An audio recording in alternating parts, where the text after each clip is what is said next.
Please join me in the prayer of illumination. O Lord, the gift of your word is a light to our path.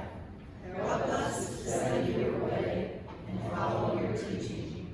And now let us hear what the Lord will speak. God will speak peace to the faithful. Happy are those who trust in him. Amen.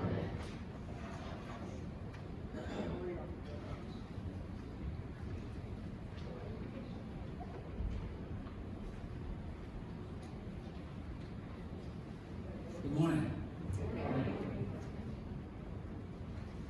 When you was talking about the cross and everything, I remember someone told me, I don't remember where it was or anything like that, they were talking about that they went into a jewelry store to buy a cross. And the guy that was the salesperson there said, well, showed him one, said, do you want this one or do you want the one with the little man on it? I thought, oh, can you imagine? As you all know, I'm sure we've heard a lot about it this week. This is, of course, yesterday was 9/11. And I thought it would be appropriate for us just to take a moment and think about that day. And do all of you remember where you were when you heard about it? Most people do. It's one of those events like John Kennedy's death. I remember exactly where I was, and I remember exactly where I was on that day. 9/11 and what I was doing, who's old, we know, 9 yards. It's something that is so powerful and so imprinted into our minds and our lives that it just sticks with us forever. Would anybody like to share what what you were doing, or when you heard about it, or your feelings as you heard that news? It was my last day of maternity leave with Luke, and so I was going to go back to work the next day. So I was just going to spend time with him. Well, he was sleeping. So I had a Today Show on. And, I wasn't going to watch TV that day. I was just going to spend time with him before I went back to work. And then when she saw that, and then just couldn't hear what. Yeah. Had that. Just captivating, but yes. The PBS Metropolitan Opera opened up and did a memorial celebration last night. It was absolutely beautiful. It was all about Christ and redeeming the souls of the people that were lost in the war and stuff. It was just, and they went on for maybe an hour or more. But it was really uplifting because it's people that have had this loss for 20 years. And it was just talking about the redemption of Christ for the souls. Yeah. I really, and it's the first time we've been open since COVID. Yeah. So it was a really wonderful trip. Anybody else? Yes. I was actually on the other end of things from Donna at that point. I was expecting Madeline in about a month and a half, and we were living in St. Louis at that time, and I was getting ready for work, and I had the Today Show on like I did every morning before work, and I saw, the second tower get hit. And it was shocking, and I had to somehow tear myself away to drive myself to work, and I worked in a very large bank in the St. Louis area, and it was dead silence all day long. We heard all kinds of rumors, people coming in and out and stuff, and then I started hearing things about her father getting maybe called up for National Guard duty, or reserves rather, that he had just signed up for to help us out with financial situation maybe about a few weeks before. Yes. I was in graduate school at University of Illinois at that time. That was my second year there, I guess. Yeah. And I guess I'm not proud so much that I was at a donut shop at the time near where I lived. But while we had cell phones commonly at that time, they weren't as ubiquitous as they are now, and we weren't wedded to looking at all the news updates as we do now. And I remember some people mentioning something, and there was actually a bar next door that was open for breakfast that had TVs. The donut shop didn't have TVs. So I remember going over there and watching some of that footage as it was unfolding.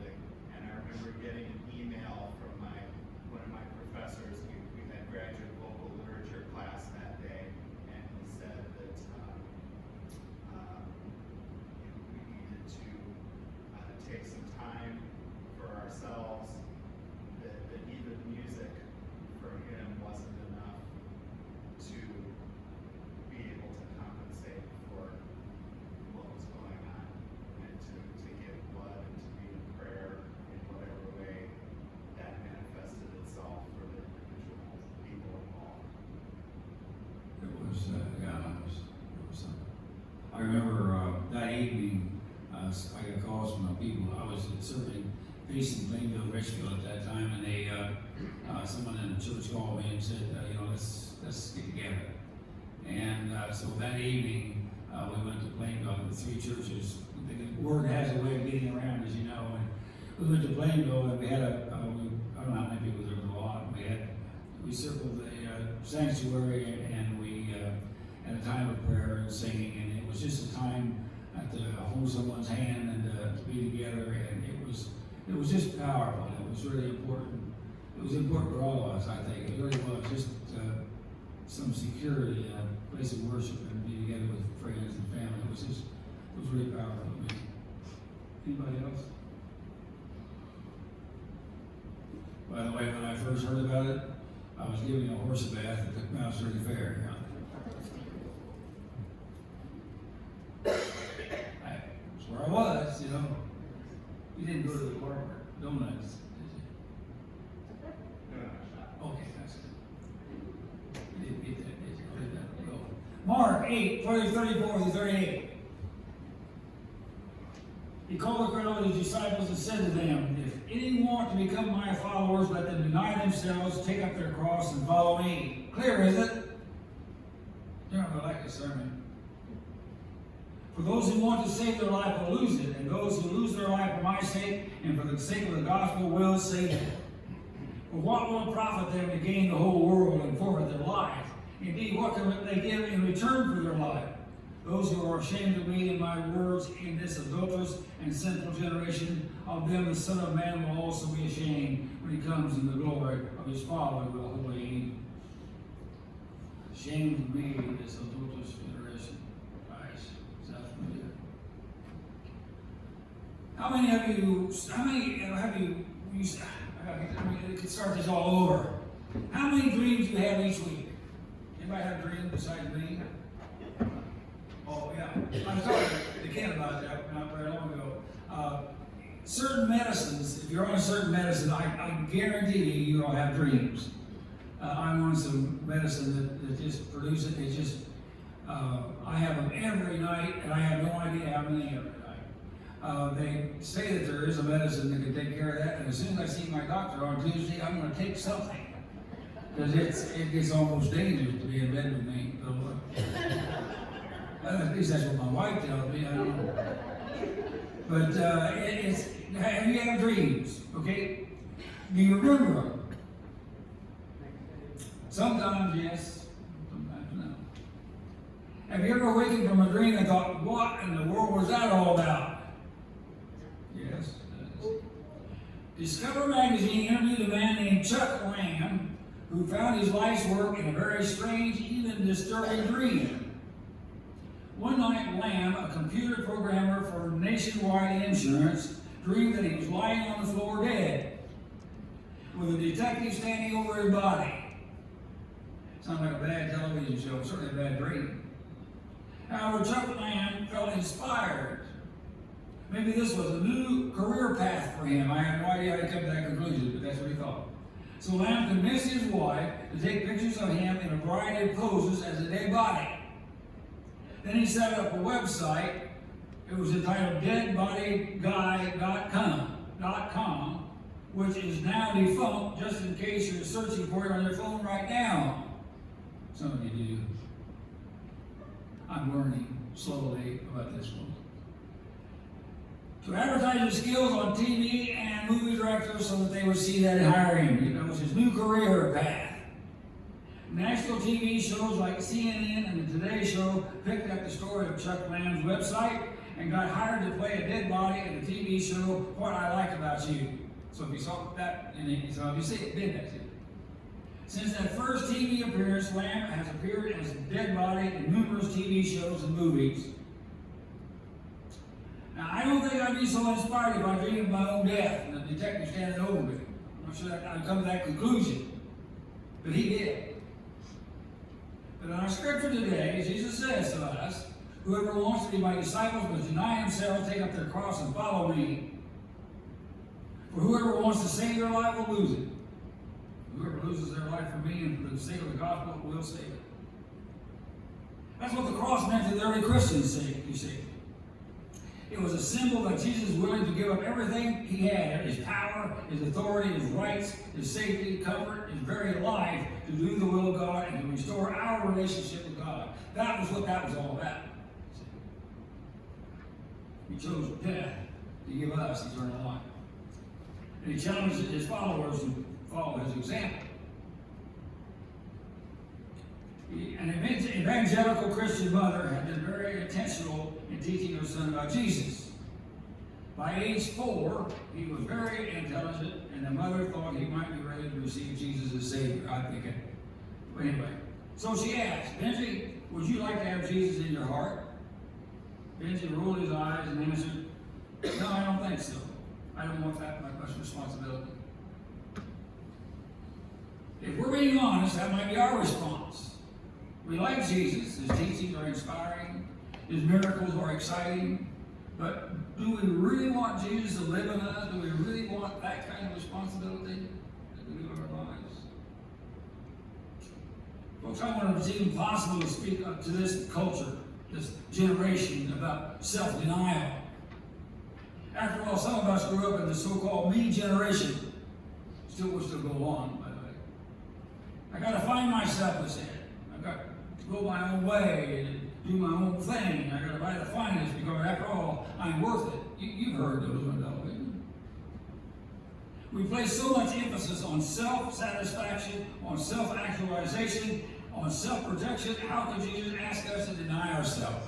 No, I'm not buying that. The influence of social media has made our desire for image and wealth and self-gratification even more difficult, if possible. There are now businesses that sell fake backdrops to make it appear on your social media site that you're living a luxurious and exciting lifestyle. Fake backdrop, even if you're living paycheck to paycheck. A Los Angeles photo studio charges $64 an hour to rent one of their spaces. It is set up to look like the interior of a private jet. Other companies sell empty boxes and shopping bags from the high-end retailers like Tiffany, Dior, and Gucci. Evidently, I have no clue about this. Evidently, folks who want to get a lot of likes or followers, whatever that is, on their social media channels, buy up these empty boxes and bags to use as props in their photos to impress folks. This way they can project a false image of wealth and sophistication. Now, how strange these words of Jesus seem to be in this context. If you can follow me, you must deny yourself. How out of place these words seem in today's society. Deny self. Of course, there is a sense in which many of us have learned to deny ourselves. We have seen that oftentimes self-denial is in our best interest. Self-help books all tell us that. Self-denial is a path to success. If you delay gratification, if you work hard, if you put your money into savings, if you wait to have your needs met until a time when you can afford it, if you cut down on your cholesterol and get plenty of exercise, then you can be successful. We all recognize the wisdom of that advice, don't we? To gain control over our desires, this is the path that leads to fulfillment. In fact, this is what separates us from animals. Did you know that? Animals cannot abstain. Animals cannot deny themselves. Well, you can train an animal to show a certain amount of discipline, but the animal cannot make that decision himself. It's a uniquely human ability to discipline and control desires and wants. We don't do a very good job of it, but we have that ability. And when we have a goal in mind, then self-denial doesn't feel so much like sacrifice. It feels like an investment in a greater good. Even a self-centered generation knows that self-denial is the path to success, but listen, folks, listen carefully, there is a catch. You knew that, didn't you? Self-denial will not bring us fulfillment if we live only for ourselves. Guaranteed. I'm not doing this for my husband, we say. I'm not doing this for my children. I'm doing this for me. Well, that's fine. That may help us stay on our diet. It may help us keep at our studies. But it will not bring you ultimate fulfillment. There's only one thing that leads to real fulfillment. That's when we deny ourselves in order to take up the cross of Jesus. The key to truly successful living is to deny ourselves in order that God may fulfill us, overflowing with the presence, His presence, and His power. Paul says, Galatians, I have been crucified with Christ, and I no longer live, but Christ lives in me. The life I now live in the body, I live by faith in the Son of God, who loved me and gave Himself up for me. Galatians 2. There, folks, is the path to real success. If we are followers of Jesus, if we can just learn that one very simple, very clear truth, we can turn this world upside down. Well, we did a long time ago. There's a university in Japan that has established a ninja studies program. Students in the program spend 2 years studying the history, the training regimen, and the martial arts of the ninja, the famously skilled and stealthy assassins